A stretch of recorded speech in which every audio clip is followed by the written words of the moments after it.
Hi all, എല്ലാവരും സുഖമായിട്ടിരിക്കുന്നോ? ഇന്ന് ഞാൻ കൊണ്ടുവന്നിരിക്കുന്നത് ഗോതമ്പ് ഇടിയപ്പത്തിൻ്റെ റെസിപ്പിയാണ്. അപ്പം നമുക്ക് റെസിപ്പിയിലോട്ട് പോയാലോ.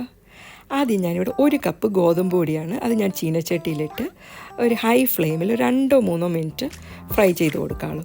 കാരണം ഇത് ഒത്തിരി നേരം ഫ്രൈ ചെയ്യേണ്ട, കാരണം ഒരു സ്മെല്ല് വരും, നല്ലൊരു മണം വരും. അപ്പോൾ നമ്മൾ ഓഫ് ചെയ്ത് മാറ്റി വയ്ക്കണം. അതിനുശേഷം ഞാൻ ഈ ഗോതമ്പ് പൊടി എടുത്ത സെയിം കപ്പിൽ തന്നെയാണ് 1.5 കപ്പ് വെള്ളം ഉണ്ടോ, 1.5 കപ്പ് വെള്ളം ഞാനിവിടെ യൂസ് ചെയ്യുന്നുണ്ട്.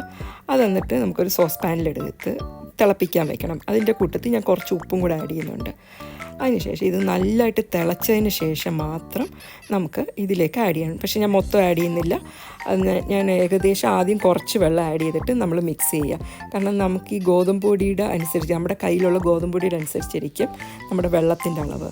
ഏകദേശം 1 കപ്പ് ഗോതമ്പ് പൊടിക്ക് 1 കപ്പ് വെള്ളമേ വരുത്തുള്ളൂ. പക്ഷേ ചില ഗോതമ്പ് പൊടിക്ക് വെള്ളം കൂടുതൽ വേണ്ടി വരും. അപ്പോൾ എന്താ ഇത് കണ്ടോ, ഇത് ഞാനിപ്പോൾ ഏകദേശം 1 കപ്പ് വെള്ളം ആഡ് ചെയ്തിട്ടുണ്ട്. അപ്പം നല്ല പോലെ നമുക്ക് സ്പൂൺ വെച്ച് മിക്സ് ചെയ്ത് കൊടുക്കുക. കാരണം ഇത് നല്ല മിക്സ് ചെയ്തതിന് ശേഷം നമുക്കിത് അടച്ച് വയ്ക്കുക. ഒരു 2-3 മിനിറ്റ് അടച്ച് വെച്ചാൽ മതി. കാരണം ഇത് ഫുൾ തണുക്കുന്ന മുമ്പേ തന്നെ നമുക്ക് മിക്സ് ചെയ്യണം. ഇപ്പോൾ എനിക്ക് മിച്ചം വന്ന വെള്ളം കാണിച്ചു തരാം എത്ര വന്നിട്ടുണ്ടെന്ന്. ഇതാ 1/2 കപ്പോളം വെള്ളം മിച്ചം വന്നിട്ടുണ്ട്. 1/2 കപ്പ് ഉണ്ട്.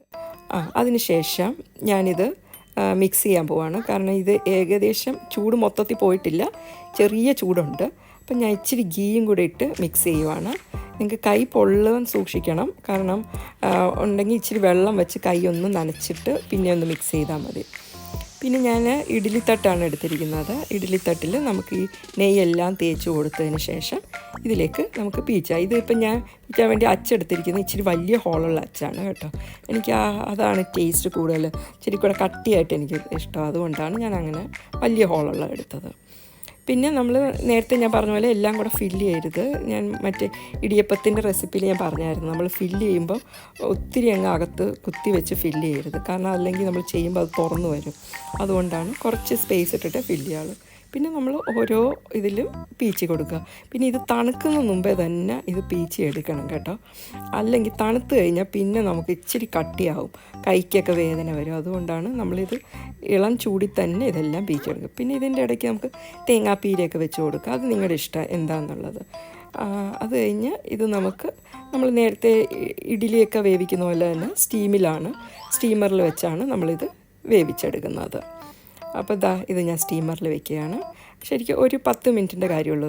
നമുക്ക് ഇടിയപ്പം റെഡിയായി കഴിഞ്ഞു. ഇവിടെ ഞാൻ സിമ്പിൾ എഗ് റോസ്റ്റാണ് ഇതിൻ്റെ കൂടെ വെച്ചിരിക്കുന്നത്.